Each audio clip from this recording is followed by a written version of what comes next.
Hello everyone, welcome to my YouTube channel. आज के इस वीडियो में हम पढ़ने वाले हैं फिजन के बारे में, यानी कि ये एक प्रोसेस होता है एसेक्सुअल रिप्रोडक्शन का। तो एसेक्सुअल रिप्रोडक्शन के बारे में मैंने आपको एक सेपरेट वीडियो में बताया हुआ है, चाहे वो प्लांट की बात हो या फिर एनिमल की। तो आप वीडियो में अब देख सकते हैं कि एसेक्सुअल रिप्रोडक्शन डिफरेंट प्लांट्स में या फिर एनिमल्स में या ऑर्गेनिज्म में किस तरह से होता है। तो आज हम स्पेशली बात करने वाले हैं अमीबा के बारे में कि अमीबा में जो रिप्रोडक्शन होता है, जो एसेक्सुअल प्रोसेसेस होते हैं वो किस तरह से होते हैं, उनमें डिवीजन किस तरह से होता है, उनके सेल किस तरह से ग्रोथ उनमें आता है। तो यहाँ पे हम स्पेशली जिस प्रोसेस की बात करेंगे ये प्रोसेस होगा हमारा फिजन, और फिजन में स्पेशली हम बात करने वाले हैं बाइनरी फिजन की होता है अमीबा में। तो यहाँ पे हम बात करेंगे कि एसेक्सुअल ही रिप्रोडक्शन क्यों पाया जाता है जो लोअर ऑर्गेनिजम्स होते हैं। तो लोअर ऑर्गेनिजम्स जो कि प्रिमिटिव ऑर्गेनिजम्स थे, उनमें क्या था कि जो उनके सेल ऑर्गेनल्स थे या फिर सेल की अगर बात कर लेते हैं तो वो वेल डेवलप नहीं था। कुछ ना कुछ जो ऑर्गेनल्स थे वो या तो एब्सेंट थे या फिर अगर बने भी थे तो वो as a single cell survive कर रहे थे। तो उनमें ऑर्गन्स क्या है डेवलप नहीं किए हैं। बाद में क्या हुआ, धीरे धीरे जब इवोल्यूशन हुआ तब उनमें जो ऑर्गन्स है वो बनना स्टार्ट हुए। पहले सेल से सेलुलर लेवल पे हम यहाँ पे आए, फिर से टिश्यू लेवल आया, ऑर्गन लेवल आया एंड फिर आया ऑर्गन सिस्टम लेवल। उसके बाद से क्या हुआ, ऑर्गन बने और जो रिप्रोडक्शन का प्रोसेस हुआ वो थोड़ा सा क्या हो गया, धीरे धीरे करते करते एकदम कॉम्प्लेक्सिटी पे आ गया था। तो यहाँ पे अब ह्यूमन की अगर हम बात करते हैं या प्लांट्स की, जो हायर प्लांट्स होते हैं उनमें सेक्सुअल रिप्रोडक्शन होता है, यानी कि दो इंडिविजुअल की रिक्वायरमेंट होती है जो गैमेट का फॉर्मेशन करते हैं। बट यहाँ पे अमीबा जो है ये लोअर हमारा ऑर्गेनिज्म आता है। तो ये लोअर ऑर्गेनिज्म होने की वजह से इनमें जो रिप्रोडक्शन के प्रोसेस होते हैं वो काफ़ी सिंपल होते हैं। तो इसीलिए हम देखेंगे यहाँ पे जो एसेक्सुअल रिप्रोडक्शन है उसमें हम देखेंगे यहाँ पे फिजन के बारे में। तो फिजन का स्पेशली जो मीनिंग होता है ये होता है सेल डिवीजन। सेल क्या करते हैं, डिवाइड कर जाते हैं। कोई भी सेल डिवाइड कर जाता है या तो वो दो बना सकता है एक सेल से या फिर दो से ज़्यादा भी बनाता है। तो इस टाइप के सेल डिवीजन को हम फिजन कहते हैं, यानी कि वो दो हिस्सों में बट गया। सेल क्या किया, दो हिस्सों में यहाँ पे डिवाइड कर जाते हैं। तो यहाँ पे है in asexual reproduction the parental cell divided into two और मोर सेल। तो जो पेरेंटल सेल होते हैं वो क्या करते हैं कि डिवाइड कर जाते हैं by the process of fission. तो फिजन का मतलब यहाँ पे होता है सेल डिवीजन। तो जब सेल क्या हो गया, पेरेंटल सेल जो होते हैं ये डिवाइड करके डॉटर सेल जब बनाते हैं या तो वो दो बना सकते हैं या फिर उनमें और कैपेसिटी होती है कि वो मल्टीपल तक भी जाते हैं। तो ये जो डिवीजन होता है ये हमारा कहलाता है फिजन। तो ये फिजन का जो एग्जाम्पल होगा, ये जो फिजन है इसका एग्जाम्पल क्या क्या है, यहाँ पे अमीबा है, पैरामीशियम है, यूग्लिना और ये प्लाज्मोडियम। तो ये चारों जो एग्जाम्पल मैंने यहाँ पे लिखे हुए हैं ये सारे क्या है, हमारे लोअर ऑर्गेनिजम्स है।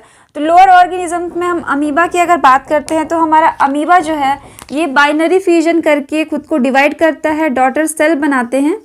तो यहाँ पे ये बाइनरी फ्यूजन होता है। इसमें पैरामीशियम जो होते हैं, पैरामीशियम में जो फ्यूजन होता है वो ट्रांसवर्सली होता है, यानी कि जो भी इसमें पैरामीशियम के सेल होते हैं इसमें ट्रांसवर्स फ्यूजन होगा। ट्रांसफर कहने का मतलब है कि अगर ये एक पैरामीशियम है तो इसमें ट्रांसफर इस तरीके से इसमें डिवीजन होता है, यानी कि फ्यूजन होता है। फिर यूग्लिना जो होते हैं हमारे, इनमें क्या होता है, लॉन्गिट्यूडनल होता है। लॉन्गी यानी कि लेंथ वाइज, तो लेंथ वाइज इनमें फ्यूजन होगा। और जो प्लाज्मोडियम होते हैं इनमें मल्टीपल फ्यूजन देखने को आपको मिलता है। तो ये मल्टीपल फ्यूजन के थ्रू अपने नंबर को क्या करते हैं, इंक्रीज करते हैं। तो यहाँ पे हम स्पेशली किसकी बात करने वाले हैं, यहाँ पे हम अमीबा की बात करेंगे, जिसमें कि हम देखते हैं कि ये बाइनरी फ्यूजन करके खुद को किस तरह से डेवलप करता है, यानी कि न्यू ऑर्गेनिज्म किस तरह से बनाता है बाइनरी फ्यूजन करके। तो यहाँ पे सिंपली हम देखेंगे कि एक जो अमीबा है, यहाँ पे अमीबा एक बनाएंगे हम। सो अमीबा का कोई भी फिक्स स्ट्रक्चर नहीं होता है, तो आप किसी भी तरह से इसमें बना सकते हैं। सो यहाँ पे एक अमीबा है, इसमें क्या होंगे, इसके मेम्ब्रेन प्रेजेंट होंगे। इस तरह से ये मेम्ब्रेन है और इसमें कुछ सेल ऑर्गेनल्स होंगे एंड सेंटर में क्या होगा, इसके एक न्यूक्लियस होगा। तो सेंटर में एक न्यूक्लियस, यहाँ पे हम देखते हैं कि सेंट्रल में एक अगर न्यूक्लियस है तो ये जो न्यूक्लियस होता है, आप सभी को पता है कि जो हमारा न्यूक्लियस होता है इसमें जेनेटिक मटेरियल क्या होते हैं, रहते हैं, या फिर जो न्यूक्लियस है इसमें जो भी डीएनए हो गया या फिर जेनेटिक मटेरियल जो है ये कंटेन कौन करेगा, ये न्यूक्लियस का काम होता है यहाँ पे कंटेन करने का। तो जब भी अमीबा को खुद को क्या होता है, पेरेंटल जो बॉडी होती है उसे अगर डिवाइड करना होता है तो पहले क्या होगा, कोई भी सेल क्या होगा, जब तक उसमें ग्रोथ नहीं होगा तब तक क्या होगा, वो खुद को डिवाइड नहीं कर सकता है। तो जब ये जो सेल है यानी कि पेरेंटल सेल, तो यहाँ पे ये इसे लिखेंगे कि ये एक पेरेंटल सेल है। तो ये पेरेंट सेल है।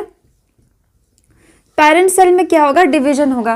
तो डिवीजन कहाँ से स्टार्ट होगा, पहले इसके जो न्यूक्लियस है यहाँ से डिवीजन स्टार्ट होता है। तो जो भी डिवीजन होता है न्यूक्लियस से स्टार्ट होता है उसे हम कैरियोकाइनेसिस कहते हैं। तो कैरियोकाइनेसिस होगा इसमें, यानी कि न्यूक्लियस क्या करेंगे, डिवाइड करेंगे। तो पहले सेल का क्या होगा, यहाँ पे ये ग्रोथ करता है, उसके बाद से ये क्या करेगा, यहाँ पे पहले हम यहाँ पे ड्रॉ करेंगे अमीबा एक और।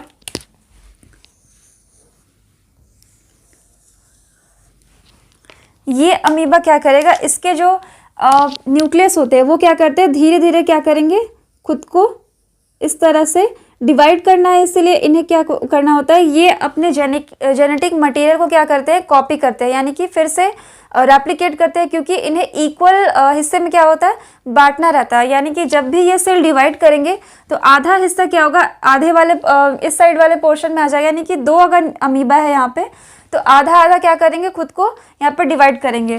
तो इसके जो जेनेटिक मटेरियल होंगे ये क्या करेंगे, पहले रेप्लिकेट होंगे यानी कि ये अपने नंबर को डीएनए आरएनए जो भी होता है इसमें जेनेटिक मटेरियल वो क्या होता है, रेप्लिकेट होते हैं। उसके बाद से धीरे धीरे क्या होता है, आपस में न्यूक्लियस क्या होते हैं, अलग अलग होना यहाँ पे स्टार्ट करेंगे। ये यहाँ पे न्यूक्लियस इसका हो जाएगा। तो ये आपस में इस तरह से धीरे धीरे खुद को डिवाइड करना स्टार्ट करते हैं। तो कुछ जेनेटिक मटेरियल इस साइड आ जाता है, कुछ इस साइड। तो ये क्या करेंगे, खुद को अलग अलग करना, यहाँ पे बांटना शुरू करेंगे। उसके बाद क्या होगा, ये जो अमीबा है ये आपस में फिर से क्या होते हैं, साइटोकाइनेसिस भी यहाँ पे होगा। साइटोकाइनेसिस बोलने का मतलब ये हुआ कि यहाँ पे जो अमीबा में साइटोप्लाज्म प्रेजेंट होते हैं वो भी खुद को क्या करते हैं, डिवाइड करने की यहाँ पे कोशिश करेंगे। तो यहाँ पे ये जो हमारे न्यूक्लियस है ये इस तरह से खुद को डिवाइड कर लेते हैं। और ये सेल में भी क्या होगा, ये जो साइटोप्लाज्म है ये भी क्या होता है, बढ़ते जाता है। फिर फाइनली क्या हो जाएगा, ये अमीबा इस तरह से अगर यहाँ पे दो बन गए, ये अभी जुड़े हुए हैं बट यहाँ पे क्या हो गया है, इसके जो न्यूक्लियस होंगे वो डिवाइड हो गए होंगे। तो ये न्यूक्लियस यहाँ पे क्या हो रहे हैं, डिवाइड हो गए हैं। अब ये फाइनली क्या कर देगा, ये अलग अलग दो यहाँ पे डॉटर सेल बनाएगा, किसके, ये अमीबा के यहाँ पे दो सेल बन जाएंगे। तो यहाँ पे साइटोकाइनेसिस भी हो गया और कैरियोकाइनेसिस यानी कि इसके न्यूक्लियस में डिवीजन हो जाएगा। और साइटोकाइनेसिस कहने का मतलब हुआ कि इसके जो अंदर के जो साइटोप्लाज्म होते हैं, सेल में जो प्रेजेंट प्लाज्मा होते हैं वो भी क्या करते हैं, खुद को इक्वली डिवाइड कर लेते हैं। और फाइनली क्या होता है, यहाँ पे दो डॉटर सेल आपको मिलेंगे। तो यहाँ पे दो जो डॉटर सेल हुए इनके हर इंडिविजुअल में एक न्यूक्लियस यहाँ पे आपको मिलेगा। तो ये क्या हो गया, जो पेरेंटल बॉडी थी ये वापस किस तरह से सर्वाइव कर रही है, दो यहाँ पे डॉटर सेल में। फिर ये फर्दर क्या करते हैं, इसी तरह से ये मैच्योर होंगे, खुद को ग्रो करेंगे। ग्रोथ होने के बाद से फिर से क्या करते हैं, वो डॉटर सेल में फिर से डिवाइड करते जाते हैं और ये इसी तरह से सर्वाइव करते हैं। तो आप एक तरह से आप कह सकते हैं कि जो भी यूनिसेल्युलर ऑर्गेनिजम्स होते हैं उनमें क्या होता है, वो इमॉर्टल होता है, यानी कि वो हमेशा क्या होते हैं, जिंदा रहते हैं। तो क्योंकि ये जो पेरेंटल बॉडी थी आपने देखा कि ये दो हिस्से में रह के सर्वाइव कर रही है। तो यहाँ पे जो पेरेंटल बॉडी है वो मरती नहीं है, यानी कि क्या होता है यहाँ पे, वो इसी तरह से दो यहाँ पे जब बंट जाती है तो ये इसी तरह से यहाँ पे सर्वाइव करने लगती है। तो यहाँ पे आपने देखा कि किस तरह से ये यहाँ पे डिवाइड होते जाते हैं। पहले ये अपने न्यूक्लियस में जितने भी डीएनए और आरएनए हैं, जेनेटिक मटेरियल है, वो क्या होते हैं, रेप्लिकेट होते हैं। तो ये फाइनली क्या बना देता है, दो डॉटर सेल। तो ये हो गया हमारे डॉटर सेल। तो ये यहाँ पे ये डॉटर सेल है, daughter cells, two daughter cell. तो यहाँ पे आपको दो डॉटर सेल देखने को मिलेंगे। और यहाँ पे ये पेरेंटल सेल थे, इनमें क्या हुआ, जो ये इसके जो न्यूक्लियस थे ये क्या किए, न्यूक्लियस में इनके क्या होगा, रेप्लिकेशन। और फाइनली ये क्या कर देते हैं, इसी तरह से डिवाइड करते करते क्या करते हैं, ये 2 डॉटर सेल बना लेते हैं। तो यहाँ पे आप देखते हैं कि बाइनरी फिजन होता है। तो बाइनरी वर्ड से ही आपको समझना यहाँ पे होता है कि बाई मतलब हो गया 2 और बाइनरी फिजन यानी कि सेल का 2 हिस्सों में बंटना क्या हो गया, बाइनरी फिजन। तो अमीबा में जनरली आपको क्या होता है कि बाइनरी फिजन ही देखने को मिलेगा, बट यहाँ पे एक एक्सेप्शन जो होता है वो मैं यहाँ पे आपको बताती हूँ। एक एक्सेप्शन ये होता है कि जब अनफेवरेबल कंडीशन आती है,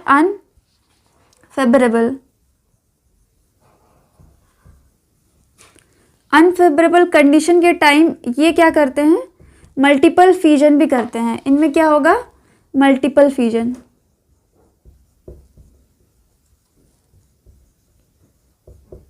तो मल्टीपल फिजन ये क्या करेंगे, एक अमीबा क्या होगा, सपोज कि उसे फूड और बहुत सारे जो कंडीशन होते हैं, टेम्परेचर अगर उसके लिए सूटेबल नहीं होता है तो क्या करते हैं, अमीबा खुद के बाहर एक लेयर बना देते हैं और हार्ड लेयर बनने के बाद से क्या करते हैं, वो जो अमीबा होते हैं वो खुद को क्या करते हैं, अंदर ही क्या करते हैं, डिवाइड करते जाते हैं। सपोज ये एक लेयर है, ये अमीबा के किनारे बन चुका है और फिर क्या करेगा, ये शॉर्टकट में यहाँ पे अगर देखेंगे तो ये अमीबा खुद को बहुत सारे मल्टीपल हिस्सों में खुद को डिवाइड कर देता है और सबके पास एक एक क्या होगा, न्यूक्लियस होगा। तो ये यहाँ पे आपको कब देखने को मिलेगा मल्टीपल फिजन, जब अनफेवरेबल कंडीशन आता है, किसके लिए, अमीबा के लिए।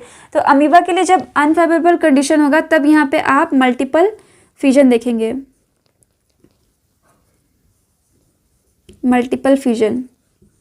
तो यहाँ पे आप देखते हैं कि किस तरह से बाइनरी फिजन की बात आती है, जो एसेक्सुअल रिप्रोडक्शन का एक पार्ट होता है और ये जनरली आपको जो लोअर ऑर्गेनिजम्स होते हैं उनमें ही ये स्पेशली देखने को मिलता है।